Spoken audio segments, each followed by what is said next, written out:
രാജ്യത്ത് സ്വകാര്യ മേഖലയിൽ പ്രവർത്തിക്കുന്ന ഇന്ധന വിതരണ ശൃംഖല നായര രാജ്യത്തെ ഏറ്റവും പ്രമുഖരായ ഇന്ധന വിതരണ ശൃംഖലയായി അനുദിനം വളർന്നുകൊണ്ടിരിക്കുന്ന ഒരു ഇന്ധന വിതരണ ശൃംഖലയാണ് നായര. നമ്മുടെ കേരളത്തിലടക്കം വിവിധ ഇടങ്ങളിൽ പ്രധാന നഗരങ്ങളിലടക്കം നായരയുടെ ഔട്ട്ലെറ്റുകൾ നമ്മൾ കണ്ടിട്ടുണ്ട്. അതിൻ്റെ അതായത് വിപണിയിൽ അത് എത്ര ജനപ്രിയമാകാൻ കാരണം അത് റീഫണ്ടുകൾ നൽകി, അതായത് നമ്മൾ അടിക്കുന്ന ഇന്ധനത്തിന് 100 രൂപയ്ക്ക് അടിക്കുമ്പോൾ 1 രൂപ കണക്ക് അല്ലെങ്കിൽ നിശ്ചിത റേറ്റ് കണക്കെ റീഫണ്ടുകൾ നൽകി അത് ജനപ്രിയമാവുകയായിരുന്നു. അതിൻ്റെ ഇന്ധനത്തിൻ്റെ ഗുണനിലവാരത്തെ സംബന്ധിച്ചും നമുക്ക് നല്ല മതിപ്പാണ്. അതുകൊണ്ട് തന്നെ നായര പെട്രോൾ ഔട്ട്ലെറ്റുകൾ അല്ലെങ്കിൽ ഡീസൽ ഔട്ട്ലെറ്റുകൾ എല്ലാം തന്നെ വളരെ പെട്ടെന്നാണ് ജനപ്രിയമായത്.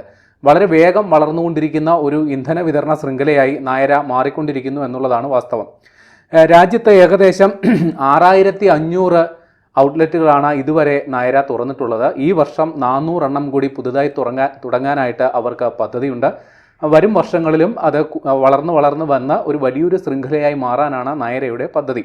നമ്മുടെ രാജ്യത്ത് പൊതുമേഖലയിൽ നമുക്കറിയാവുന്നതുപോലെ Indian oil, Bharat petroleum corporation, Hindustan petroleum corporation, അങ്ങനെ പൊതുമേഖലയിലുള്ള ഇന്ധന വിതരണ ശൃംഖലയ്ക്ക് സമാന്തരമായി തന്നെ വളർന്നു വരുന്ന ഒരു പ്രസ്ഥാനമാണ്, അല്ലെങ്കിൽ സ്വകാര്യ മേഖലയിൽ വളർന്നു വരുന്ന ഒരു പ്രസ്ഥാനമാണ് നായര എന്ന് മനസ്സിലാക്കുക.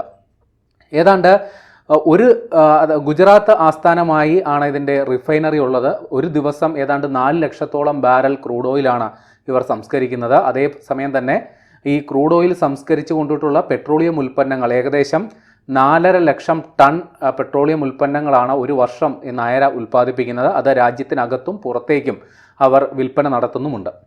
ഇനി ഈ നായര എന്ന് പറയുന്നത് ഞാൻ നേരത്തെ പറഞ്ഞതുപോലെ ഒരു സ്വകാര്യ മേഖലയിലെ ഒരു വിതരണ ശൃംഖലയാണെന്ന് ഞാൻ പറഞ്ഞല്ലോ.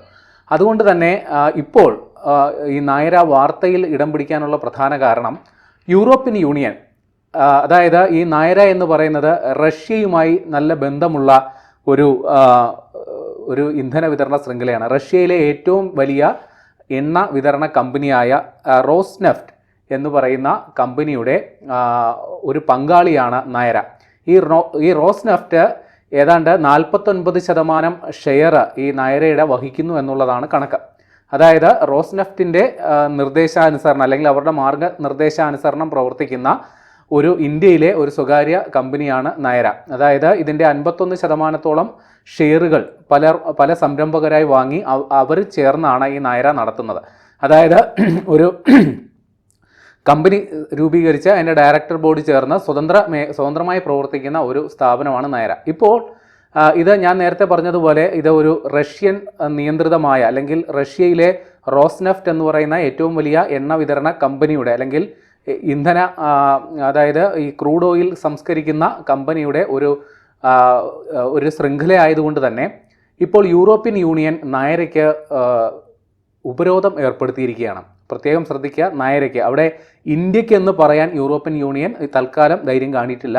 പരോക്ഷമായി ഇന്ത്യക്കുള്ള ഉപരോധം എന്ന് വേണമെങ്കിൽ നമുക്കിതിനെ വ്യാഖ്യാനിക്കാം. നായരയ്ക്ക് ഇപ്പോൾ ഉപരോധം ഏർപ്പെടുത്തിയിരിക്കുകയാണ്. അതിന് കാരണമായി പറയുന്നത് ഇത് റഷ്യയിൽ നിന്നുള്ള ഇന്ധനമാണ് അല്ലെങ്കിൽ ക്രൂഡ് ഓയിലാണ് നായര സംസ്കരിക്കുന്നത്. അതുകൊണ്ട് തന്നെ എന്തുകൊണ്ട് യൂറോപ്യൻ യൂണിയൻ നായരയ്ക്ക് ഉപരോധം ഏർപ്പെടുത്തിയതിൻ്റെ കാരണം ഇതാണ്. റഷ്യ ഏതാണ്ട് 10 വർഷത്തിലധികമായി ഉക്രൈനുമായി സംഘർഷത്തിൽ ഏർപ്പെട്ടിരിക്കുകയാണ്.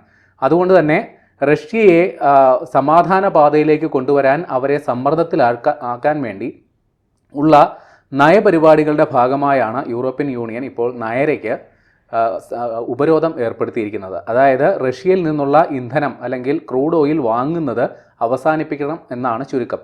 അങ്ങനെ റഷ്യയുടെ സാമ്പത്തിക സ്രോതസ്സ് ഇല്ലാണ്ടാകണം. അങ്ങനെ റഷ്യ സാമ്പത്തികമായി സമ്മർദ്ദത്തിലാകുമ്പോൾ അവർ യുദ്ധത്തിൽ നിന്ന് പിന്മാറും എന്നുള്ളതാണ് യൂറോപ്യൻ യൂണിയൻ്റെ വാദം. എന്നാൽ നായര അവരുടെ അധികൃതർ ഈ വാദത്തെ പൂർണ്ണമായും തള്ളിക്കളയുകയാണ്. അവർ പറയുന്നത് ഇത്തരത്തിൽ ഉപരോധം ഏർപ്പെടുത്തുന്നത് ഒരു രാജ്യത്തെ അതിൻ്റെ പരമാധികാര രാഷ്ട്രത്തിന് മേലുള്ള കടന്നുകയറ്റം എന്നാണ് നായരയുടെ വിശദീകരണം. തീർച്ചയായിട്ടും അങ്ങനെ തന്നെ വേണം കരുതാൻ. കാരണം ഇത് ഇന്ത്യയുടെ ഇന്ധന വിതരണ ശൃംഖലയിലുള്ള ഒരു കമ്പനിയാണ്. അതിനെ ഉപരോധം ഏർപ്പെടുത്തുക എന്ന് പറഞ്ഞാൽ പരോക്ഷമായി ഇന്ത്യയെ തന്നെ ഉപരോധിക്കുകയാണ്. അതുകൊണ്ട് തന്നെ ഇന്ത്യയുടെ പരമാധികാരത്തിന് മേലുള്ള കടന്നുകയറ്റമായിട്ട് വേണം ഇതിനെയും വ്യാഖ്യാനിക്കാം. അതേസമയം തന്നെ ഇത് സാമ്പത്തിക താല്പര്യം മാത്രം ലക്ഷ്യമിട്ട് നടത്തുന്ന ഒരു ഉപരോധമാണ്. അതിൻ്റെ പിന്നിൽ രാഷ്ട്രീയ താല്പര്യങ്ങളുണ്ടെന്നും ഇവർ വാദിക്കുന്നുണ്ട്. തീർച്ചയായിട്ടും അതുതന്നെയാണ് ഇത്തരം ഉപരോധത്തിൻ്റെ പിന്നിലെ കാരണം. കാര്യം ഇന്ത്യയുമായി റഷ്യ വലിയ സൗഹൃദം പുലർത്തുന്ന രാഷ്ട്രമാണ്. ഇന്ത്യ ഇക്കാര്യത്തിൽ നേരത്തെ തന്നെ ഔദ്യോഗികമായിട്ട് തന്നെ, അതായത് വിദേശകാര്യ മന്ത്രാലയം തന്നെ ഇക്കാര്യത്തിലൊരു നിലപാടെടുത്തിരുന്നു. അതായത് ഇന്ത്യ റഷ്യയിൽ നിന്ന് ഇന്ധനം വാങ്ങുന്നത് നിലവിലെ വിപണി സാധ്യതകൾ പരിഗണിച്ചിട്ടാണ്. അല്ലെങ്കിൽ ഇന്ത്യയുടെ ഇന്ത്യയുടെ ഇന്ധന സുരക്ഷിതത്വത്തെ കരുതിയാണ് ഇന്ത്യ റഷ്യയിൽ നിന്ന് ഇന്ധനം വാങ്ങുന്നത്. അല്ലാണ്ട് മറ്റ് കാരണങ്ങളില്ല. അല്ലെങ്കിൽ റഷ്യയെ ഈ പ്രതികൂല കാലാവസ്ഥയിൽ, പ്രതികൂല സാഹചര്യത്തിൽ സഹായിക്കാൻ ഉദ്ദേശിച്ചിട്ടല്ല ഇന്ത്യ ഇന്ധനം വാങ്ങുന്നത് എന്നുള്ളതാണ് ഇന്ത്യയുടെ നിലപാട്. ഏതാണ്ട് രാജ്യത്ത് സംസ്കരിക്കപ്പെടുന്ന ക്രൂഡ് ഓയിലിൻ്റെ 40% ഇന്ത്യ റഷ്യയിൽ നിന്നാണ് വാങ്ങുന്നത് എന്നും കൂടി മനസ്സിലാക്കിയാൽ നമുക്ക് ഈ ഒരു പ്രതിസന്ധിയുടെ ആഴം വ്യക്തമാകും. ഏതാണ്ട് ഇന്ത്യയെ സംബന്ധിച്ച് റഷ്യയിൽ നിന്ന് വളരെ നമുക്ക് ഏറ്റവും സ്വീകാര്യമായ ഒരു വിലയ്ക്കാണ് റഷ്യ നമുക്ക് ക്രൂഡ് ഓയിൽ തരുന്നത് എന്നും കൂടി ഓർക്കുക. ഏതാണ്ട് ഞാൻ നേരത്തെ പറഞ്ഞതുപോലെ ഏതാണ്ട് $60 ഒരു ബാരലിന് $60 കണക്കാക്കിയാണ് റഷ്യ ഇന്ത്യയിൽ നിന്ന് വാങ്ങുന്നത്. അപ്പോൾ ഇന്ത്യയെ സംബന്ധിച്ച് റഷ്യ എന്ന് പറയുന്നത് വളരെ മികച്ച ഒരു പങ്കാളിയാണ്. അതായത് ഇന്ധന വിതരണ കാര്യത്തിൽ മികച്ച ഒരു പങ്കാളിയാണ്. അപ്പോൾ ഈ കാര്യത്തിൽ നായരയ്ക്കെതിരെ വരുന്ന ഒരു ഉപരോധം എന്ന് പറഞ്ഞാൽ അത് പ്രത്യക്ഷത്തിൽ ഇന്ത്യക്കെതിരെ തന്നെയുള്ള ഉപരോധമായിട്ട് വേണം ചിത്രീകരിക്കാൻ. പക്ഷേ ഇത് സംബന്ധിച്ച് ഗ്ലോബൽ ട്രേഡ് റിസർച്ച് ഇനിഷ്യേറ്റീവ് അവർ പറയുന്നത് ഇതുകൊണ്ട് ഏതെങ്കിലും തരത്തിൽ ഇന്ത്യയുടെ ഇന്ധന വിതരണത്തെ ഇത് ബാധിക്കാൻ സാധ്യതയില്ല എന്ന് പറയുന്നു. കാരണം ഈ റഷ്യയിൽ നിന്നും ഇന്ധനം വാങ്ങുന്നതിന് നേരത്തെ തന്നെ നമുക്ക് ഉപരോധമുണ്ട്. അതായത് ചൈന, ബ്രസീൽ, ഇന്ത്യ അടക്കമുള്ള രാജ്യങ്ങൾ ഈ ഉപരോധങ്ങൾ നിലനിൽക്കെ തന്നെ റഷ്യയിൽ നിന്ന് ഇന്ധനം വാങ്ങുന്നുണ്ട്. ഇന്ത്യയെ സംബന്ധിച്ച് റഷ്യ എന്ന് പറയുന്നത് റഷ്യയ്ക്ക് ഇന്ത്യ എന്ന് പറയുന്നത് അവരുടെ ഏറ്റവും വലിയ രണ്ടാമത്തെ എണ്ണ ഉപഭോക്താവാണ് ഇന്ത്യ. അതുകൊണ്ട് തന്നെ റഷ്യയ്ക്കും ഇന്ത്യ പ്രിയപ്പെട്ടതാണ്. അപ്പോൾ ഈ ഉപരോധം, അതായത് ഏതാണ്ട് 10 വർഷത്തിലധികമായി ഉക്രൈനും റഷ്യയുമായിട്ടുള്ള സംഘർഷം നിലനിൽക്കുന്നു.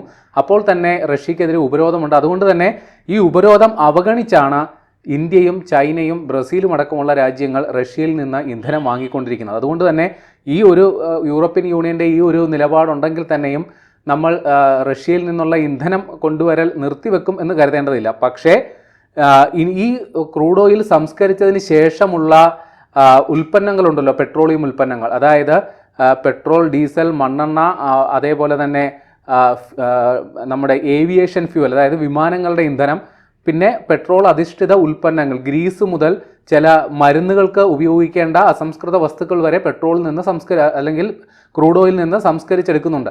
അപ്പോൾ ഇതിൻ്റെയൊക്കെ കയറ്റുമതി ഇന്ത്യയെ സംബന്ധിച്ച് വലിയൊരു വിപണന മേഖലയാണ്. ഏതാണ്ട് $15 ബില്യൺ കയറ്റുമതിയാണ് പ്രതിവർഷം ഇന്ത്യ ഇക്കാര്യത്തിൽ നടത്തുന്നത്. അപ്പോൾ യൂറോപ്യൻ വിപണികളാണ് ഇന്ത്യയുടെ ഏറ്റവും വലിയ വിപണി ഇക്കാര്യത്തിൽ. അപ്പോൾ യൂറോപ്യൻ യൂണിയൻ ഇക്കാര്യത്തിലൊരു ഉപരോധം ഏർപ്പെടുത്തുമ്പോൾ ഈ ക്രൂഡ് ഓയിൽ അധിഷ്ഠിത ഇത്തരം ഉൽപ്പന്നങ്ങളുടെ വിപണനത്തിൽ അല്ലെങ്കിൽ അതിൻ്റെ കയറ്റുമതിയിൽ അത് പ്രതിഫലിക്കാൻ സാധ്യതയുണ്ടെന്നുള്ള മുന്നറിയിപ്പ് നമുക്ക് കിട്ടുന്നുണ്ട്. ഏതായാലും ഇക്കാര്യത്തിൽ, അതായത് യൂറോപ്യൻ യൂണിയൻ ഇത്തരത്തിലൊരു നിലപാടെടുത്തെങ്കിലും ഇന്ത്യ അക്കാര്യത്തിൽ നേരത്തെ തന്നെ ഇന്ത്യയുടെ പ്രതിഷേധം അറിയിച്ചിരുന്നു.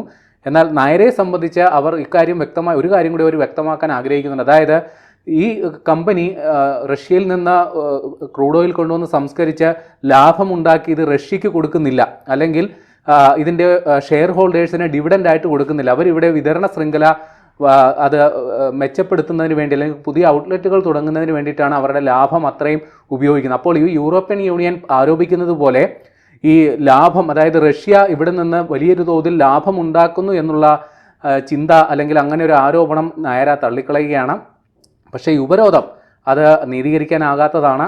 അത് ഇന്ത്യ നേരത്തെ തന്നെ ഇക്കാര്യത്തിൽ നിലപാട് അറിയിച്ചിട്ടുണ്ട്. എന്നാലും ഇത്തരത്തിലുള്ളൊരു ഉപരോധം കൊണ്ട് തൽക്കാലം നമ്മുടെ ഇന്ധന വിതരണ ശൃംഖലകൾക്ക് ഏതെങ്കിലും തരത്തിലൊരു ഭീഷണി ഉണ്ടാകുമോ ഇല്ലയോ എന്നുള്ള കാര്യത്തിൽ നമുക്കൊരു അനുമാനത്തിലെത്താൻ സാധിക്കില്ല. ഇക്കാര്യത്തിൽ ഇന്ത്യയുടെ നിലപാട് ഇതിനോടകം വ്യക്തമാക്കിയിട്ടുണ്ട്.